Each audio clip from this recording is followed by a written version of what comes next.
Nanti ada lagi teguran terhadap Nabi di surat yang lain. Banyak loh. Termasuk surat At-Tahrim. Ayat pertama lagi tuh. Gara-gara apa? Gara-gara Nabi pengen jaga perasaan Aisyah dan Hafsah.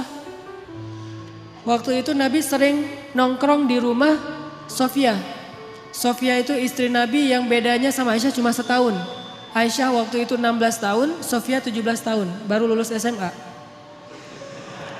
Istri Nabi muda nih. Rata-rata istri Nabi kan muda ya, walaupun kalau yang perawan cuma satu, tapi yang lain walaupun janda muda-muda nih. Sofia, Hafsah, Zainab, Ummu Salamah. Yang tua itu kayak Saudah, itu tua.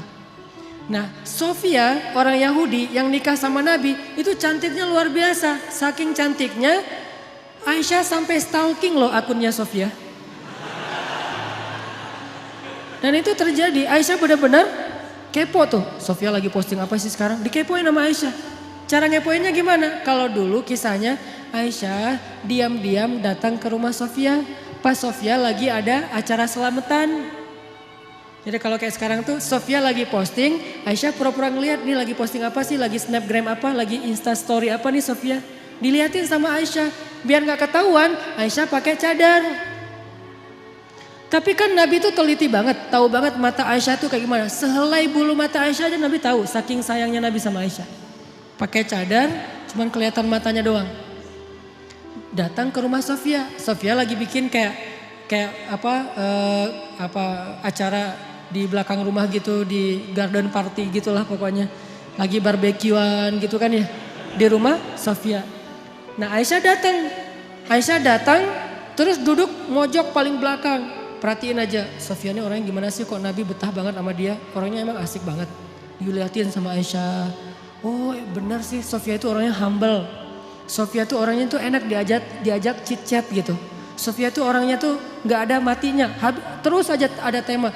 Makanya Nabi itu betah banget di sini. Ditambah lagi Sofia itu kolektor madu. Dia tuh banyak ngoleksi madu-madu keren, madu-madu yang dari berbagai macam penjuru bumi gitu. Dikoleksi sama dia. Ini madu dari Yaman, ini madu dari Majalengka, ini madu dari mana gitu kan nih. Dikoleksi sama Sofia.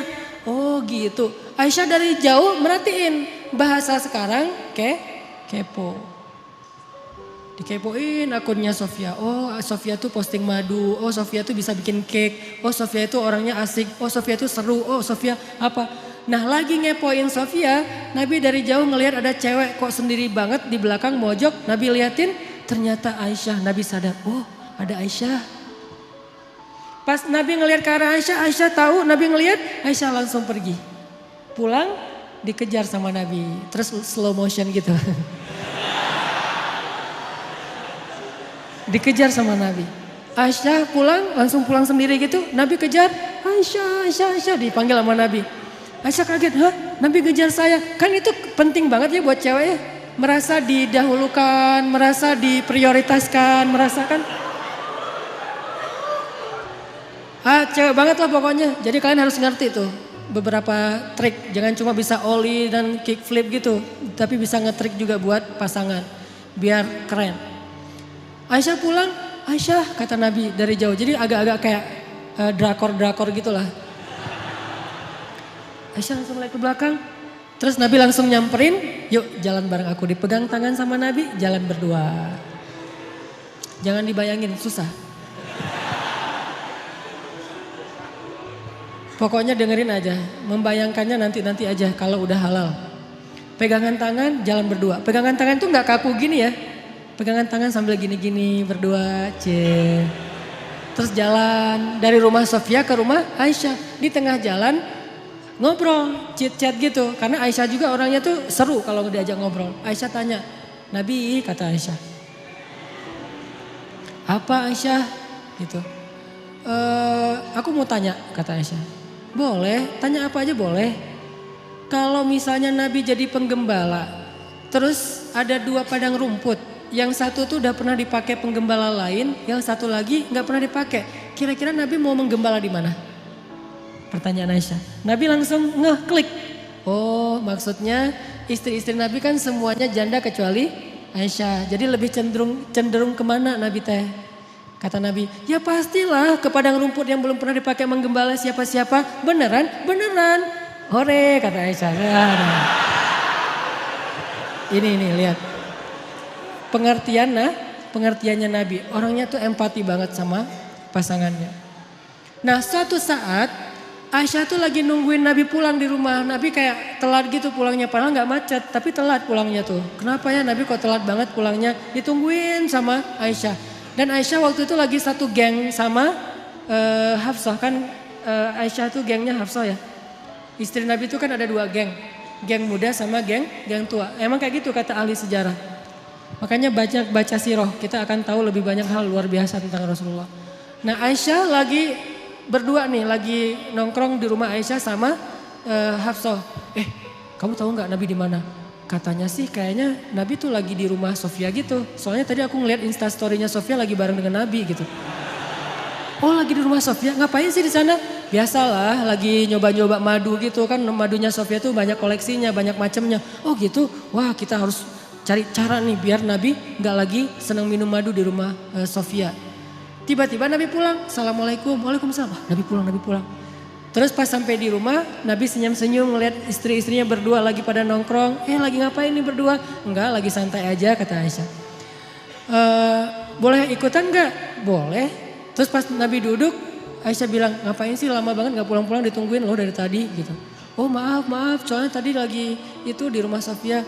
Betah banget sih di rumah dia. Ya gitu mulai nih ya. Betah banget sih di rumah dia, emang ada apa sih di sana?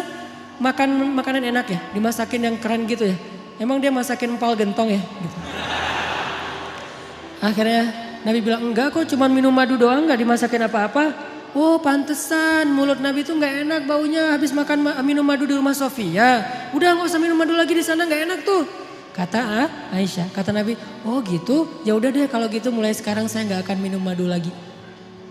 Aisyah merasa dimenangkan lagi nih. Tuh kan kalau buat gua Nabi apa aja mau.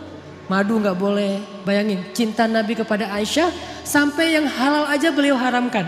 Walaupun ditegur sama Allah. Jadi seorang suami, saya gak ngebahas apa hukum rokok ya. Kan ada yang bilang haram, ada yang bilang makruh, terserah deh itu mah ulama. Yang pasti ini bukan hukum rokok. Tapi merokok dengan request istri. Gimana tuh? Suaminya tuh perokok banget. Terus kata istri, jangan merokok di depan aku dong, aku gak tahan nih asapnya. Oh mulai sekarang papa gak akan ngerokok lagi.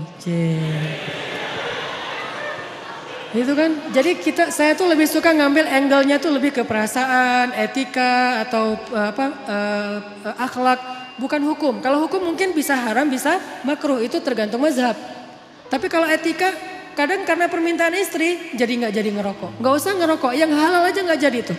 Nabi kan minum madu halal kan, bukan cuma halal, baik lah gitu. Sampai Nabi mengatakan, oh ya udah deh kalau gitu saya nggak akan minum madu lagi. Aisyah senyum-senyum mengarah ke Hafsah. Lihat, Nabi nggak minum madu lagi.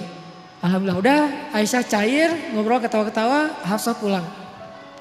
Begitu Hafsah pulang, besoknya turun ayat. Ya ayyuhan nabi, lima tuharrimu ma ahallallahu lak.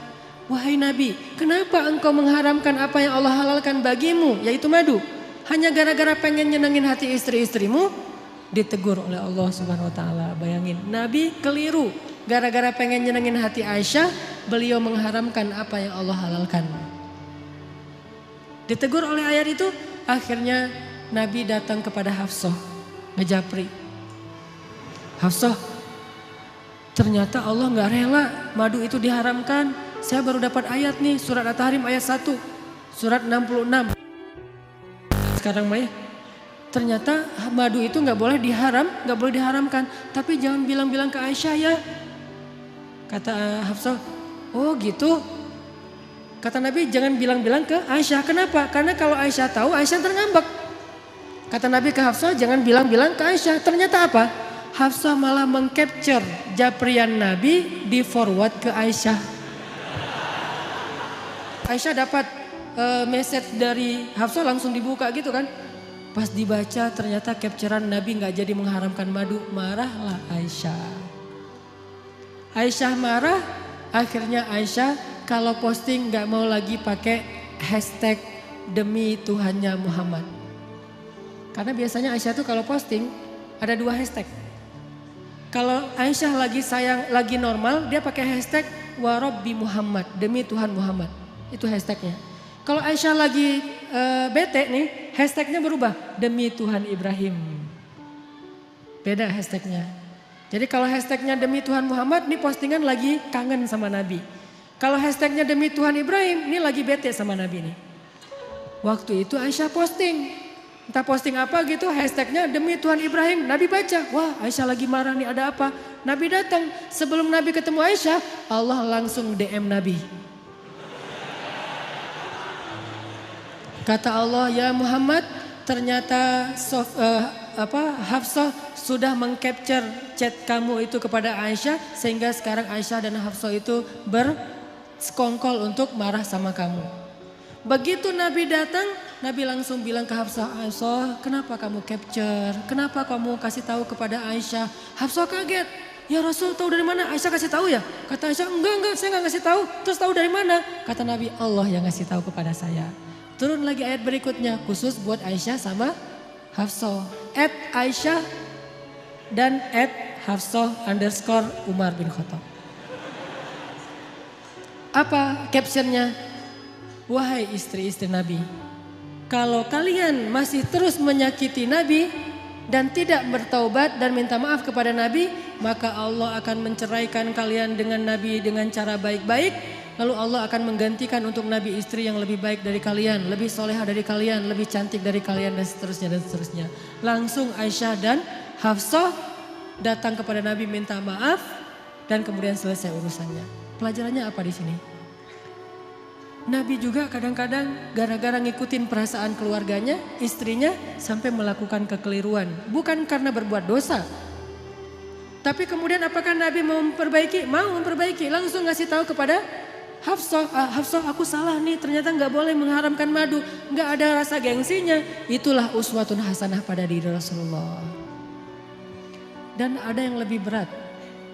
Teguran Allah kepada Nabi dalam kasus tawanan perang di surat Al-Anfal. Ini lebih berat lagi nih. Ayat 67 nanti cek deh di rumah. Itu ayat teguran dari Allah kepada Nabi gara-gara Nabi keliru dalam mengambil keputusan. Habis selesai perang Badar ada tawanan. Termasuk salah satu tawanan waktu itu Suhel. Suhel itu kayak medsosnya sahabat. Dia tuh selebgram. Ditawan terus kan Nabi ini perang pertama nih dalam Islam. Belum tahu ini mau diapain nih tawanan-tawanan perang. Akhirnya Nabi pun bikin FGD gitu.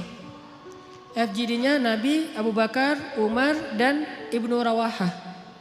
Jadi mereka beberapa orang musyawarah, rapat. Nabi nanya, apa pendapat kalian tentang tawanan perang? Mau diapain? Abu Bakar angkat tangan. Menurut saya ya Rasul, kata Abu Bakar, kita tebus. Kalau keluarganya orang kaya, maka keluarganya menebus dengan harta. Kalau keluarganya orang miskin, maka ditebus dengan seorang laki-laki yang bisa baca tulis dan mengajarkan putra-putri kita baca tulis di Madinah.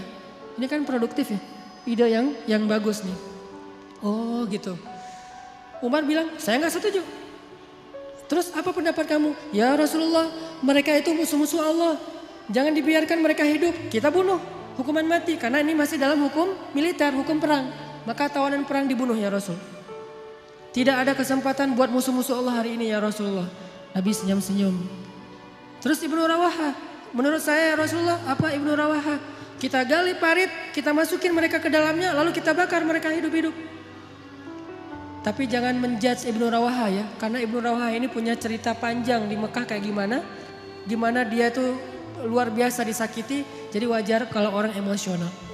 Akhirnya Rasulullah komen.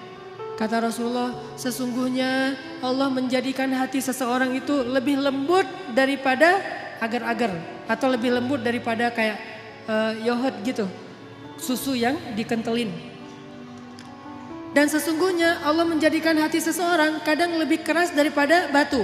Engkau wahai Abu Bakar, kata Rasulullah, engkau itu seperti Ibrahim. Engkau wahai Umar, engkau itu seperti Musa.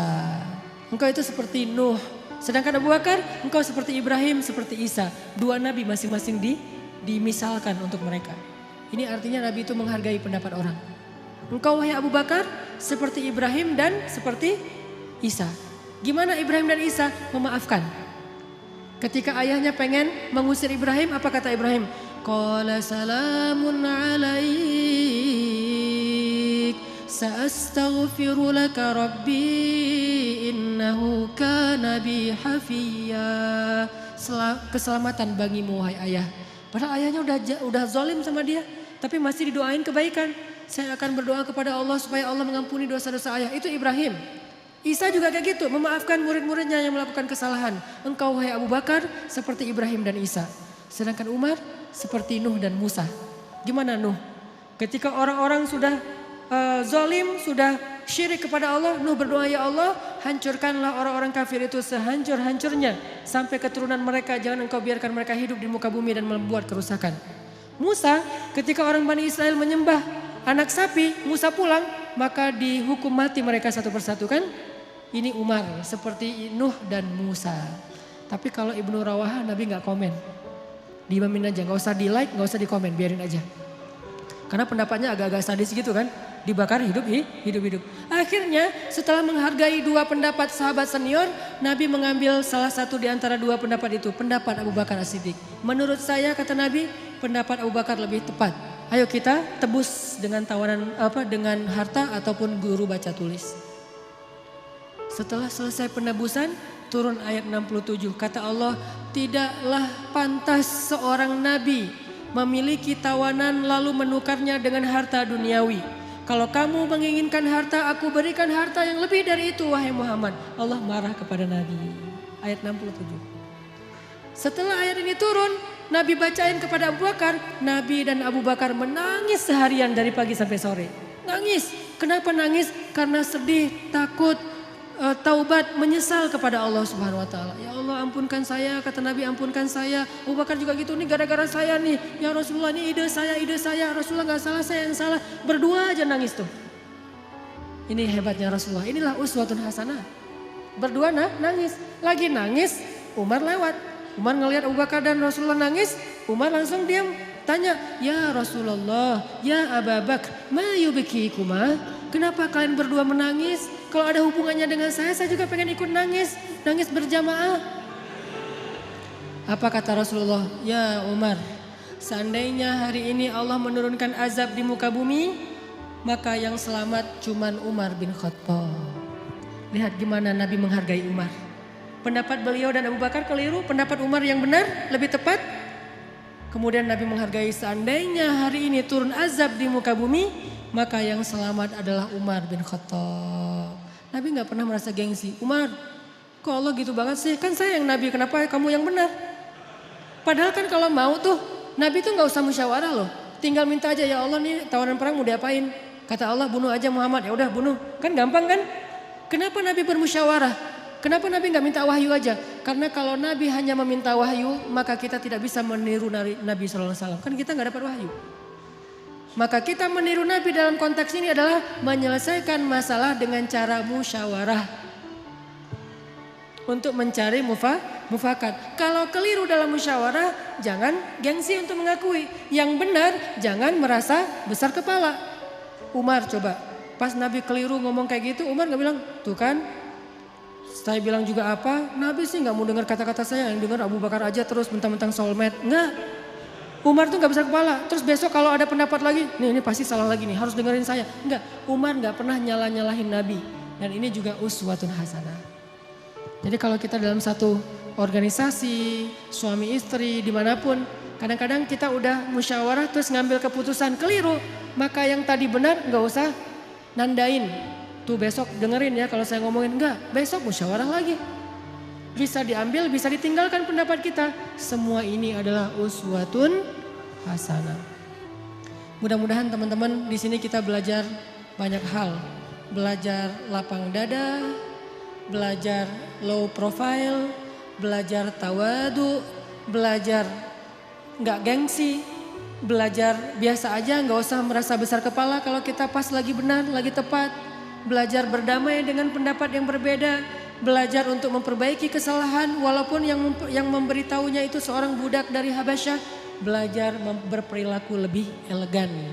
Karena semua kita adalah manusia, maka semua kita punya peluang yang sama dalam melakukan kekeliruan. Mudah-mudahan laqad kana lakum fi Rasulillahi uswatun hasanah, kita pada malam ini bisa dilihat dari angle yang lain yang selama ini mungkin jarang dibahas. Bukan hanya ketika Nabi melakukan hal-hal yang istimewa, tapi juga ketika Nabi melakukan hal-hal yang keliru.